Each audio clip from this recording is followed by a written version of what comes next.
Dios les bendiga, soy el pastor Gilberto Gutiérrez de la Iglesia Bautista Ored de México DF. Me da mucho gusto saludarlos en este lunes 8 de mayo 2017. Estamos con la quinta y última parte del Salmo 68, la victoria de ver a Dios actuar. El Dios del Sinaí, del santuario, al músico principal, Salmo de David, cántico, así dice la Biblia en su título. Recordemos que todas las enseñanzas que estamos extrayendo de este Salmo son la misma, solo que la decimos de diferente manera cada vez. Pero el resumen es, la verdadera riqueza es conocer a Dios. Y de conocer a Dios se desprenden muchas bendiciones. Así que he aquí una manera más de decir esta misma cosa. La auténtica victoria de la vida consiste en experimentar a Dios en el culto, en la expresión cúltica, en la expresión religiosa comunitaria. Miren cómo dicen los versículos 24 al 27. Vieron tus caminos, oh Dios, los caminos de mi Dios, de mi Rey, y en el santuario. Los cantores iban delante, los músicos detrás, en medio de las doncellas con panderos. Bendecid a Dios en las congregaciones, al Señor vosotros de la estirpe de Israel. Ahí estaba el joven Benjamín, señoreador de ellos, los príncipes de Judá en su congregación, los príncipes de Zabulón, los príncipes de Neftalí.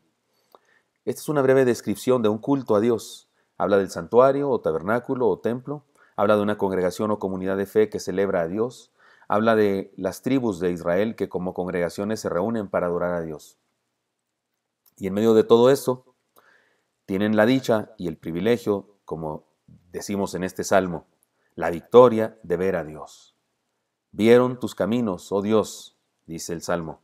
Y aquí camino representa la posibilidad de encontrarse con Dios, con Él.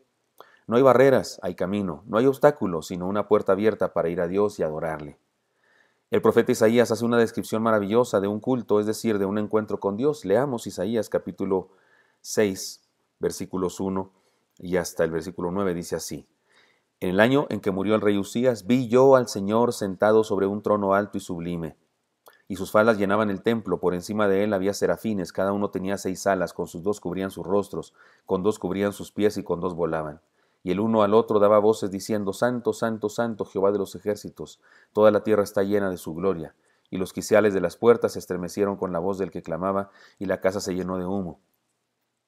Entonces dije, ay de mí que soy muerto, porque siendo hombre inmundo de labios y habitando en medio de pueblo que tiene labios inmundos, han visto mis ojos al Rey, Jehová de los ejércitos. Y voló hacia mí uno de los serafines, teniendo en su mano un carbón encendido tomado del altar con unas tenazas, y tocando con él sobre mi boca, dijo, he aquí esto tocó tus labios, y es quitada tu culpa y limpio tu pecado. Después oí la voz del Señor que decía, ¿a quién enviaré y quién irá por nosotros? Entonces respondí yo, heme aquí, envíame a mí. Y dijo, anda y di a este pueblo, oíd bien y no entendáis. Ved por cierto, mas no comprendáis. Isaías 6, 1 al 9. Lo que aquí se describe resume lo que pasa en un culto, lo que pasa en una reunión religiosa, en una comunidad donde se juntan para celebrar a Dios. Número 1, vemos a Dios. Ahora, ¿qué significa eso? No estamos hablando de la vista física. Tiene que ver con percibir a Dios. Le conocemos, entendemos quién es y reflexionamos en su carácter.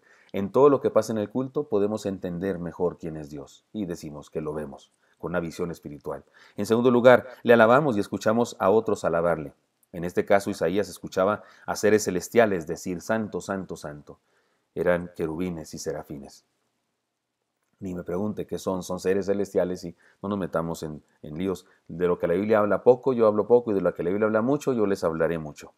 En tercer lugar, nos quebrantamos ante Él. Ay de mí que soy muerto, dice Isaías. Soy muerto, habito en pueblo de labios inmundos y tengo los labios inmundos. Ante su grandeza, la grandeza de Dios, no queda más que reconocer nuestra pequeñez. Eso pasa en un culto. Número 4. Somos restaurados. Un carbón encendido tocó sus labios, dice, vino un serafín con unas tenazas. Era tan santo aquel carbón, aquel fuego de Dios, que ni siquiera lo podían tomar con sus manos los serafines, y por eso con tenazas lo tomó un carbón encendido y tocó los labios de Isaías, y digamos que fue restaurado. Somos restaurados cuando vamos al culto. Nos humillamos delante del Señor, reconocemos nuestros pecados y reconocemos nuestras necesidades, pero luego somos restaurados. Y también somos desafiados por la proclamación de su palabra. Dice el profeta, oí la voz del Señor. Si la palabra de Dios es proclamada en los cultos, usted y yo la oímos y somos desafiados. Además somos comisionados. ¿A quién enviaré? Dice Dios. ¿Quién irá por nosotros? Oiga, no estaba más que él y a Isaías. Era obvio que le estaba tirando una directa a Isaías. Y él la recibió. Y somos comisionados. ¿A quién enviaré y quién irá por nosotros? Y somos transformados finalmente. Isaías dice, entonces respondí yo, heme aquí, envíame a mí. Fue transformado sin duda. La gente pasa mucho tiempo frente al televisor y la computadora. Algunos también pasan mucho tiempo en el gym, en el gimnasio. Otros toman mucho tiempo en sus relaciones interpersonales y diversiones. Y consideran, es lo peor, consideran un desperdicio la vida eclesiástica y no saben de la que se pierden. Victoria es asistir a una reunión de cristianos y experimentar a Dios en ella. Siguiente enseñanza. La auténtica victoria de la vida consiste en anhelar el cumplimiento de sus planes en otros. Dicen así los versículos 28 y hasta el 31. Tú, Dios, has ordenado tus fuerzas. Confirma, oh Dios, lo que has hecho para nosotros, por razón de tu templo en Jerusalén. Los reyes te ofrecerán dones. Reprime la reunión de gente armada, la multitud de toros con los becerros de los pueblos, hasta que todos se sometan con sus piezas de plata. Esparce a los pueblos que se complacen en la guerra. Vendrán príncipes de Egipto, Etiopía, se apresurarán a extender sus manos hacia Dios. Este pasaje habla de la evangelización de otros pueblos, aunque lo hace en un lenguaje extraño para nosotros. Pero eso es lo que dice. Y habla en un lenguaje extraño para nosotros, pero un lenguaje pertinente para aquella época en la que se escribió y se cantaba este salmo. Recordemos al profeta Jonás. Jonás no quería predicar en Nínive porque no quería que se arrepintieran y no quería que Dios los perdonara y los bendijera. En este caso el salmista se alegra de que los pueblos reaccionen a la reprensión de Dios y se conviertan. Y cuando se convierten, Dios los bendice. He aquí un gusto por la bendición de Dios en otros. Esto tiene que ver con alegrarse con los éxitos ajenos. Esto es cuestión de amor al prójimo, que incluye un deseo de que otros sean bendecidos. Cumple tu plan en la vida de mi hermano, parece decir el salmista. Se dice que en la cárcel y en el hospital se conoce a los buenos amigos. Yo digo que no es así. A la cárcel y al hospital puede visitarte cualquiera, hasta para burlarse de ti. Los verdaderos amigos se conocen cuando Dios te bendice mucho, cuando tienes éxito, cuando prosperas. Los amiguillos se mueren de envidia. Los verdaderos amigos se alegran contigo. El cristiano verdadero experimenta victoria cuando Dios bendice a otros y puede alegrarse con ellos. Eso es victoria. Además, la auténtica victoria de la vida consiste en conocer bien a Dios. Versículos 32 al 34. Reinos de la tierra, cantad a Dios, cantad al Señor, el que cabalga sobre los cielos de los cielos, que son desde la antigüedad. He aquí dará su voz, poderosa voz, atribuid poder a Dios. Sobre Israel es su magnificencia, y su poder está en los cielos. Sí que conocía a Dios el que escribe esto, lo describe como poderoso y maravilloso. El propósito de la Escritura es justamente que conozcamos a Dios.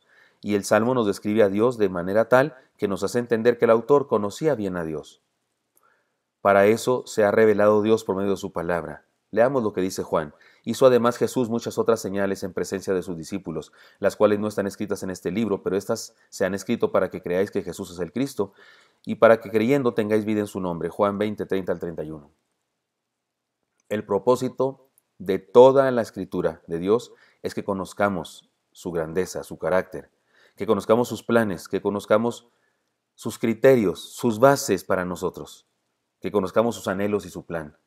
Y conocer estas cosas es la victoria de la vida. Y por último, la auténtica victoria de la vida consiste en adorar a Dios hasta ser fortalecidos por su gracia. Temible eres, oh Dios, desde tus santuarios. El Dios de Israel, Él da fuerza y vigor a su pueblo, bendito sea Dios. Debemos reconocer que Dios no necesita nada, no necesita nuestra adoración, ni nuestra alabanza, ni nuestra gratitud, es decir, no le hace falta nada de eso. Él es perfecto, todopoderoso, pero es infinito incluso. ¿Para qué habría de necesitar algo de nosotros? Pregúntese, verá que nada necesita de nosotros, pero nosotros sí necesitamos de Él. Y es por eso que Él nos llama a adorarle, porque adorarle es nuestro encuentro con Él. Y cuando nos encontramos con Él, somos bendecidos abundantemente. Permítanme este ejemplo. Necesito correr todos los días para cuidarme de mis diferentes enfermedades, especialmente de mi corazón. Y cuando no corro varios días, me siento agotado. ¿Cómo es eso? Si no corrí, debería estar descansado. ¿Qué no debería sentirme agotado cuando hago demasiado ejercicio? Bueno, los científicos dicen lo siguiente. El ejercicio físico nos ayuda a sentirnos mejor, porque estimula la producción de endorfinas. Las endorfinas en nuestro cerebro, las endorfinas producen en nuestro cerebro sensaciones muy similares a las de la morfina, el opio o la heroína, pero lógicamente sin efectos secundarios. Creo que podemos hablar de endorfinas espirituales que se producen cuando adoramos a Dios, cuando alabamos a Dios y cuando le agradecemos a Dios lo que ha hecho en nuestra vida. Por eso es que un verdadero cristiano tiene deseos de reunirse, de cantar a Dios, de escuchar la palabra. No se aburre, no se evade, al contrario, busca siempre congregarse y adorar a Dios. Porque cuando lo hace, se siente mejor, se fortalece, conoce mejor a Dios, tiene un vigor espiritual invencible. Alabar a Dios con alegría es una victoria. Adoremos a Dios, alabemos a Dios, seamos agradecidos con Dios y experimentaremos la victoria de la vida. Espero que esto sea útil para usted. Ha sido un salmo extenso que lo hemos estudiado durante varios días, pero espero que aún así sea de bendición para usted y me encantaría encontrármelo el día de mañana. Hasta pronto.